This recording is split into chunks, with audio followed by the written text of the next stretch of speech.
അവരെ സംബന്ധിച്ചിടത്തോളം ഇവിടുത്തെ പാഠപുസ്തകങ്ങളിൽ ഹിന്ദുത്വവൽക്കരണം നമുക്കറിയാം. ഇവിടെയുള്ള ചരിത്ര സത്യങ്ങളെ മറച്ചു വെച്ചുകൊണ്ട് ഇവിടെയുള്ള ചരിത്ര പാഠപുസ്തകങ്ങൾ പുറത്തെടുക്കുന്നു, അച്ചടിച്ച് പുറത്തെടുക്കുന്നു. അവർ ആഗ്രഹിക്കുന്ന രീതിയിൽ ഇവിടെ പാഠപുസ്തകങ്ങൾ പുറത്തുവിടുന്നു. ഇങ്ങനെ ഇവിടെയുള്ള വളർന്നു വരുന്ന വിദ്യാർത്ഥികളെ കേവലം സംഘ് പരിവാറിന്റെ ചരിത്രങ്ങൾ, അവരുടെ നുണക്കഥകൾ പഠിക്കുന്ന പുതുതലമുറയായി ഇവിടുത്തെ വിദ്യാർത്ഥി സമൂഹത്തെ മുന്നോട്ട് കൊണ്ടുപോകാനാണ് ഇവിടെയുള്ള കേന്ദ്ര സർക്കാർ ശ്രമിക്കുന്നത്. ഇത്തരത്തിൽ വിദ്വേഷം പടർത്തിക്കൊണ്ട് നമ്മുടെ രാജ്യത്തെ തകർക്കുക എന്നുള്ള ലക്ഷ്യത്തോടു കൂടി സംഘ് പരിവാർ ലോകത്തെ ഏറ്റവും കൂടുതൽ വൈവിധ്യങ്ങളുള്ള രാജ്യമാണ് ഇന്ത്യ എന്ന് പറയുന്നത്.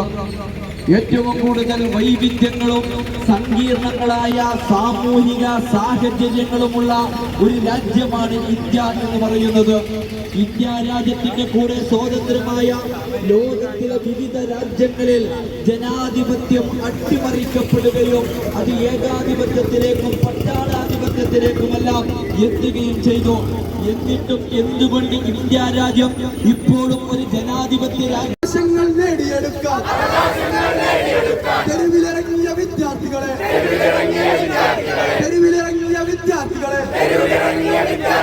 ഡൽഹി പോലീസ് കാവി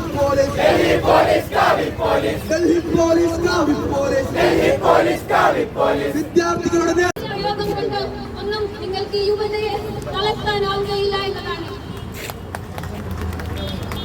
ഇവിടെയുള്ള വിദ്യാർത്ഥികൾക്ക് വേണ്ടി, ഇവിടെ ഫ്രട്ടേണിറ്റി മൂവ്മെന്റ് നിലകൊണ്ടിരിക്കുന്നത് ഇവിടെയുള്ള വിദ്യാർത്ഥികൾക്ക് വേണ്ടിയാണ്. ഇവിടെ വിദ്യാർത്ഥികൾക്ക് വേണ്ടിയുള്ള ഇത്തരം മുന്നേറ്റങ്ങളും ഇത്തരം പ്രക്ഷോഭങ്ങളും വരും ദിവസങ്ങളിലും വരുംകാലങ്ങളിലും നിങ്ങൾ അഭിമുഖീകരിച്ചുകൊണ്ടേയിരിക്കുമെന്ന് കൂടിയാണ് എനിക്ക് പറഞ്ഞു വെക്കാനുള്ളത്.